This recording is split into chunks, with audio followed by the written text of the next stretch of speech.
प्यारे बच्चों, अध्याय 8 हमारा चल रहा था। उसमें 2 कविताएं थी। पहली कविता थी कविता के बहाने, उसे हम पढ़ चुके हैं। अब इसी अध्याय 8 में दूसरी कविता है बात सीधी थी पर।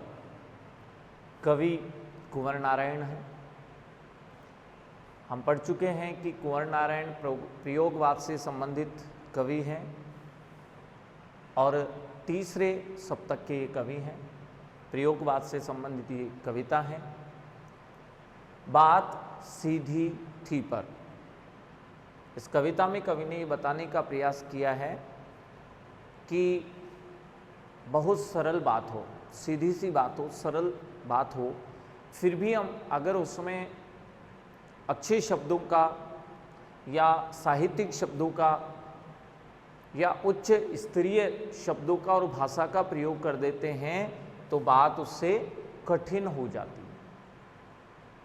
बात सीधी सी हो, बात बहुत सरल हो, लेकिन अगर अच्छी भाषा और अच्छे शब्दों का हम उसमें प्रयोग करना चाहते हैं, ज़बरदस्ती उसमें कुछ दूसरे शब्दों का हम प्रयोग कर देते हैं तो ऐसा करने से बात कठिन हो जाती है। और जैसे जैसे उस बात को हम पुनः सरल बनाने का प्रयास करते हैं तो बात निरंतर कठिन होती ही चली जाती है और एक ऐसा समय आता है कि बात अर्थहीन हो जाती है, प्रभावहीन हो जाती है, व्यर्थ हो जाती है। इसलिए हमें किसी भी बात को सीधी भाषा में और सरल शब्दों में ही कहना चाहिए। इस कविता में कवि ने यही संदेश दिया है, हमें समझाने का प्रयास किया है। देखते हैं। बात सीधी थी पर भाषा के चक्कर में जरा टेढ़ी फंस गई। उसे पाने की कोशिश में भाषा को उल्टा पड़ी, तोड़ा मरोड़ा घुमाया फिराया कि बात या तो बने या फिर भाषा से बाहर आ जाए। लेकिन इससे भाषा के साथ साथ बात और भी पेचीदा होती चली गई। सारी मुश्किल को धैर्य से समझे बिना, सारी मुश्किल को धैर्य से समझे बिना मैं पेंच को खोलने की बजाय उसे बुरी तरह कसता ही चला जा रहा था, क्योंकि इस करतब पर मुझे साफ सुना ही दे रही थी तमाशबीनों की शाबाशी और वाह। आखिरकार वही हुआ जिसका मुझे डर था। जोर जबरदस्ती से बात की चूड़ी मर गई और वह भाषा में बेकार घूमने लगी। हार कर मैंने उसे कील की तरह उसी जगह पर ठोंक दिया, ऊपर से ठीक ठाक पर अंदर से न तो उसमें कसाव था और न ताकत। बात ने जो एक शरारती बच्चे की तरह मुझसे खेल रही थी, मुझे पसीना पोंछते देखकर पूछा, क्या तुमने भाषा को सहूलियत से बरतना नहीं सीखा? अब भावार्थ करते हैं। बात सीधी थी पर, सीधी का अर्थ है सरल। एक बार बात सरल थी, बहुत सरल सी बात थी,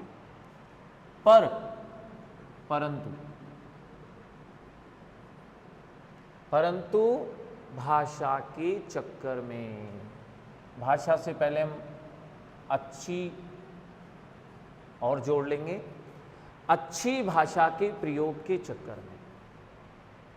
बात तो बहुत सरल थी, लेकिन अच्छी भाषा के प्रयोग के चक्कर में जरा यानी थोड़ी सी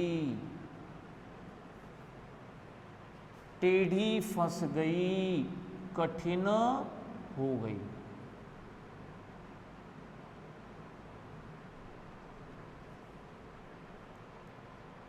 एक बार बात सरल थी, परंतु अच्छी भाषा के चक्कर में थोड़ी सी कठिन हो गई।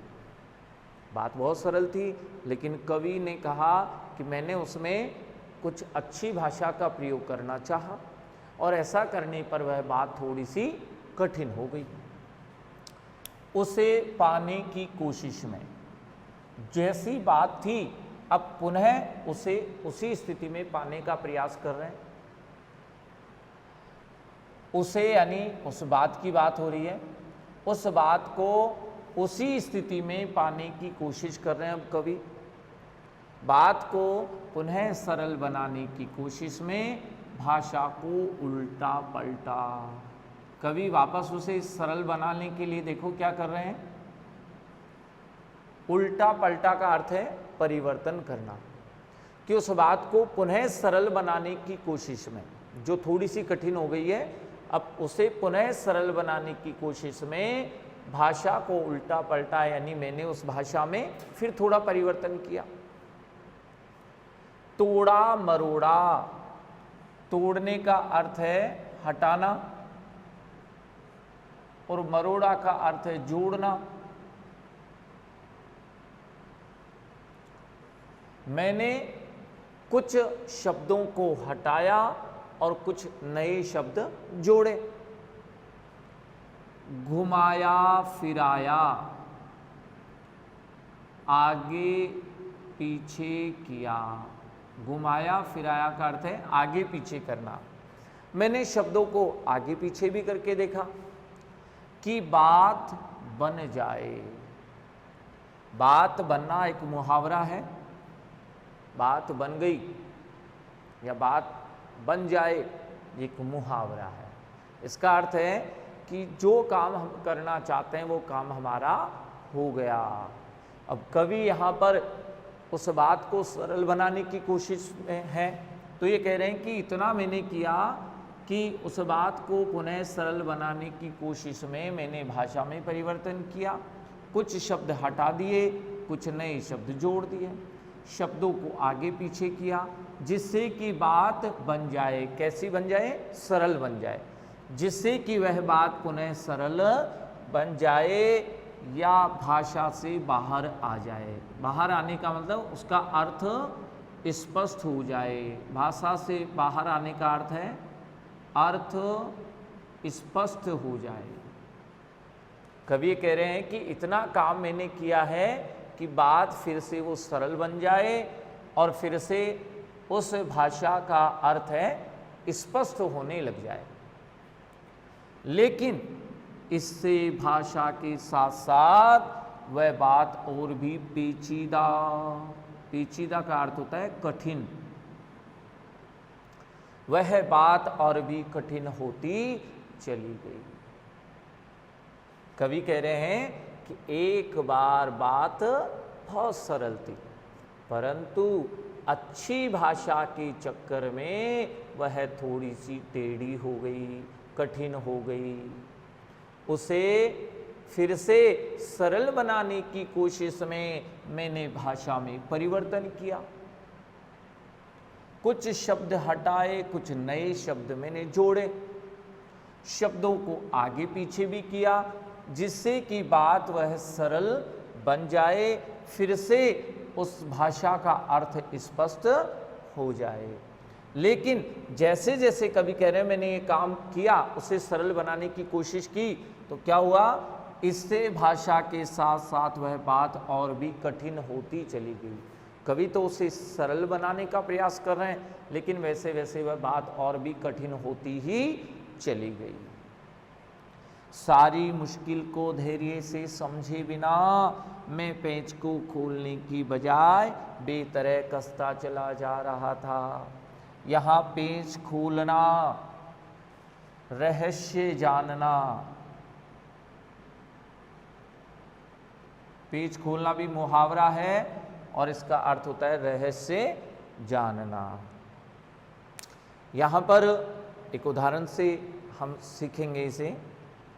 पेंच होता है जिसमें चूड़ियाँ बनी होती है और पेचकस से उसको कसा जाता है, हम सब जानते हैं।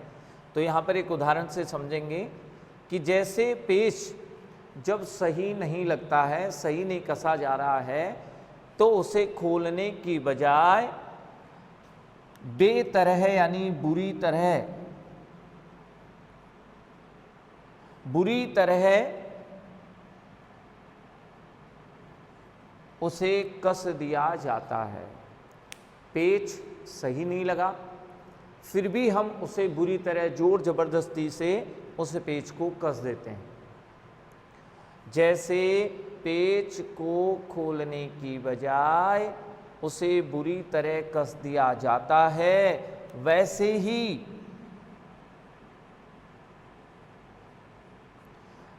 ही सारी मुश्किल को धैर्य से समझे बिना और उस बात के रहस्य को जाने बिना मैंने बुरी तरह, कवि ने क्या कर दिया था, भाषा का प्रयोग किया था। जैसे पेच सही नहीं लगने पर उसे खोलने की बजाय बुरी तरह कस दिया जाता है, वैसे ही सारी मुश्किल को धैर्य से समझे बिना और उस बात के रहस्य को जाने बिना मैंने भी बुरी तरह भाषा का प्रयोग कर दिया, मैं भी बुरी तरह भाषा का प्रयोग करता जा रहा था। इस कर्तव्य पर मुझे, कर्तव्य यानी कार्य,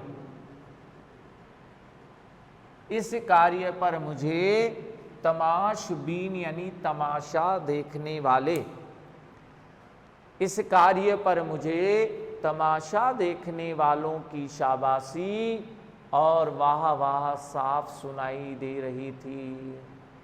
इस कार्य पर मुझे तमाशा देखने वालों की शाबाशी और वाह वाह साफ सुनाई दे रही थी। कर क्या रहा था मैं कि बात को सरल बना रहा था, लेकिन बात और कठिन होती जा रही थी। जो मैं ये कार्य कर रहा था उससे कुछ लोग भी देख भी रहे थे, लेकिन वे मुझे शाबाशी और वाहवाह दे रहे थे। अब वाहवाही और शाबाशी, काम तो बिगड़ रहा है, बात तो कठिन होती जा रही है, लेकिन फिर भी तमाशा देखने वाला शाबाशी और वाहवाह क्यों दे रहे हैं? इसका अर्थ हुआ कि वे व्यंग्य कर रहे थे, वास्तव में शाबाशी नहीं दे रहे थे।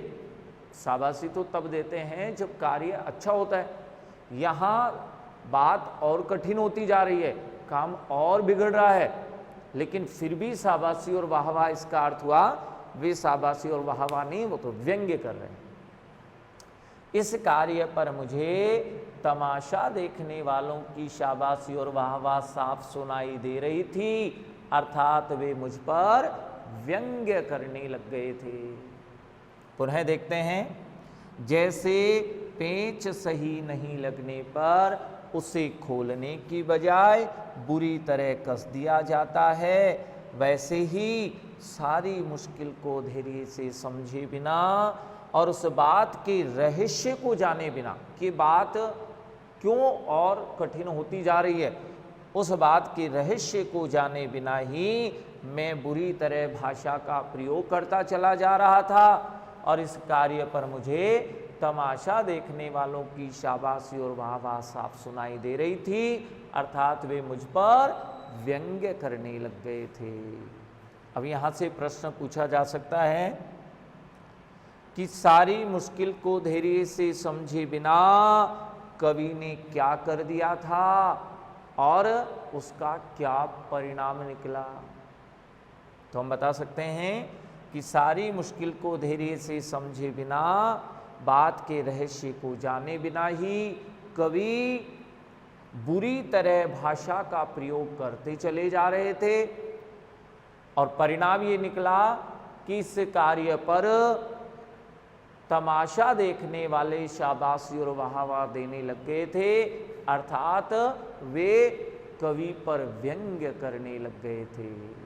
जो तमाशा देखने वाले थे वो व्यंग्य करने लग गए थे, ये इसका परिणाम निकला। आखिरकार, इसका अर्थ हम बाद में लेंगे, पहले यहाँ से शुरू करेंगे। जोर जबरदस्ती से बात की चूड़ी मर गई। यहाँ चूड़ी मर जाना भी एक मुहावरा है, इसका अर्थ है प्रभावहीन हो जाना। अब हम ऊपर देख चुके थे, पेच का उदाहरण चल रहा था, तो वहीं से अपनी बात को हम आगे बढ़ाएंगे कि जैसे पेच को जोर जबरदस्ती से कसने पर उसकी चूड़ी मर जाती है, जैसे पेच को जोर जबरदस्ती से कसने पर उसकी चूड़ी मर जाती है, वैसे ही जोर जबरदस्ती से भाषा का प्रयोग करने से, कवि जोर जबरदस्ती से क्या कर रहे थे? भाषा का प्रयोग कर रहे थे। जोर जबरदस्ती से भाषा का प्रयोग करने से बात प्रभावहीन हो गई थी। जैसे जोर जबरदस्ती से पेच को कसने पर उसकी चूड़ी मर जाती है, वैसे ही आखिरकार यानी अंत में, वैसे ही अंत में वही हुआ जिसका मुझे डर था। जोर जबरदस्ती से मैंने उस बात में भाषा का प्रयोग किया था जिससे बात प्रभावहीन हो गई थी, और वह भाषा में बेकार यानी व्यर्थ, भाषा में व्यर्थ घूमने लग गई थी। जैसे जोर जबरदस्ती से पेच को कसने पर उसकी चूड़ी मर जाती है, वैसे ही अंत में वही हुआ जिसका मुझे डर था।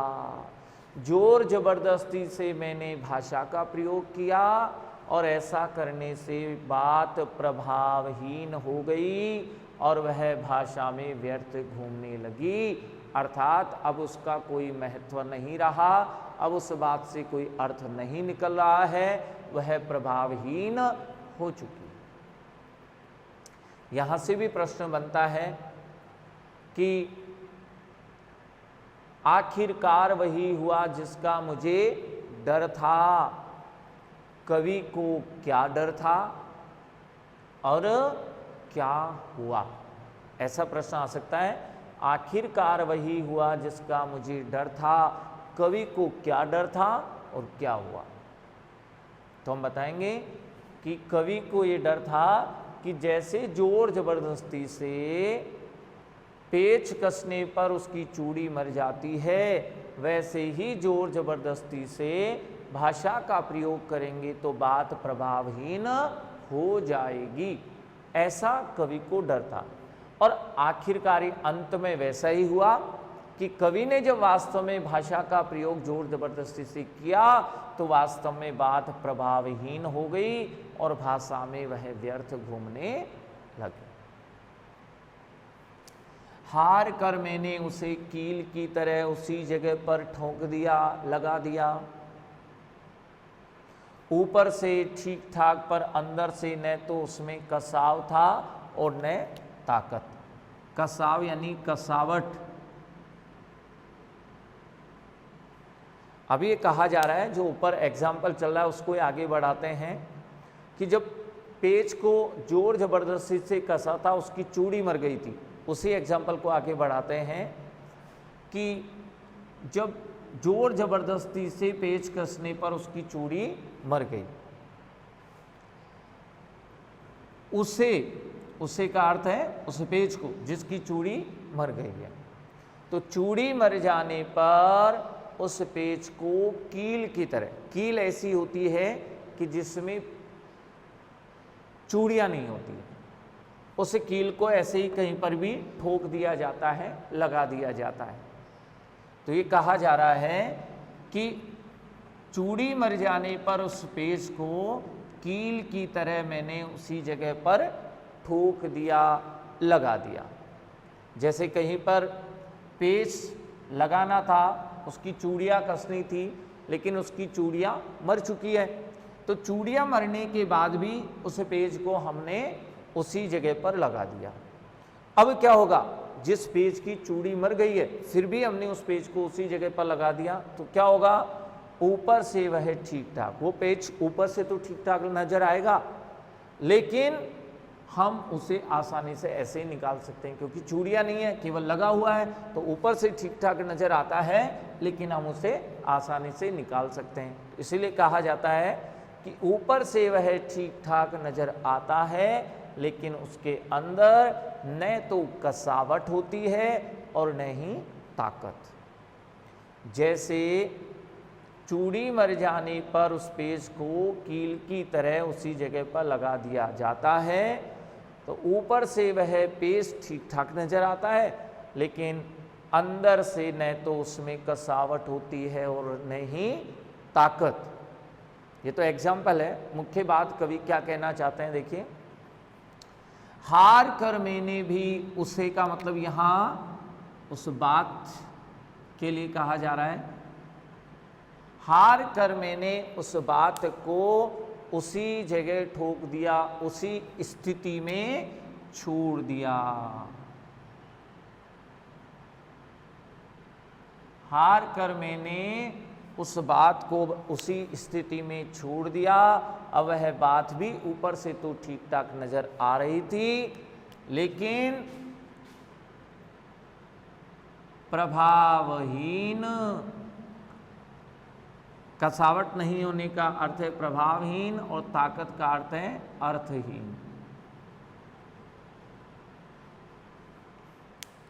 वह बात ऊपर से ठीक ठाक दिखाई दे रही थी, लेकिन वह बात अब प्रभावहीन और अर्थहीन हो गई थी।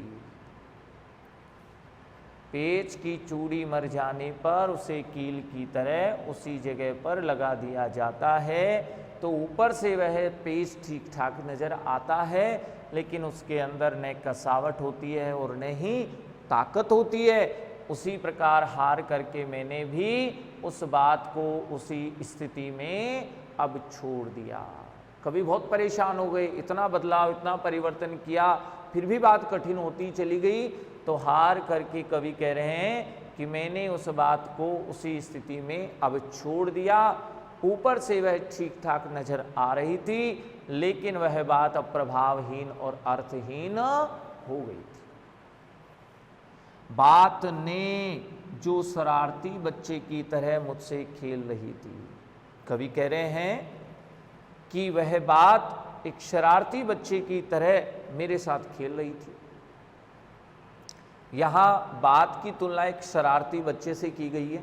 प्रश्न बनता है कि क्यों की गई है, तो उत्तर हम बता सकते हैं कि जैसे कोई शरारती बच्चा होता है, शरारत करता है फिर भी पकड़ में नहीं आता, वह अनियंत्रित हो जाता है। ठीक उसी प्रकार यह बात थी, उसने भी कवि को परेशान कर दिया था, और कवि के वश में या नियंत्रण में यह बात अब उस शरारती बच्चे की तरह नहीं थी। जैसे एक शरारती बच्चा शरारत भी करता है, सबको परेशान भी करता है, फिर भी वह पकड़ में नहीं आता है, नियंत्रित नहीं होता है, ठीक उसी प्रकार इस बात ने भी कवि को परेशान कर दिया था, और यह बात कवि के नियंत्रण में भी नहीं थी। इसीलिए इस बात की तुलना एक शरारती बच्चे से की गई है। मुझे पसीना पहुँचती देखकर, पसीना पहुँचने का मतलब होता है परेशान। मुझे परेशान देखकर उस बात ने मुझसे पूछा। वह बात अब कवि से प्रश्न कर रही है, जो उस बात ने प्रश्न किया है दोहरे उद्धरण चयन में लिखा गया है। जैसा बात ने पूछा है वैसे की वैसे ही लिखा है। क्या तुमने भाषा को सहूलियत से बरतना नहीं सीखा? सहूलियत यानी सरलता, बरतना का अर्थ है प्रयोग में लेना, उपयोग में लेना। क्या तुमने भाषा को सरलता से प्रयोग में लेना नहीं सीखा? अर्थात वो बात ये कहना चाह रही है कि हमेशा भाषा को सरलता से, सरल शब्दों में ही प्रयोग करना चाहिए। किसी भी बात को कहना है तो हमें सरल भाषा में और सरल शब्दों में ही कहना चाहिए, तभी वह हमारी बात सार्थक हो सकती है, तभी हमारी बात प्रभावी हो सकती है। धन्यवाद।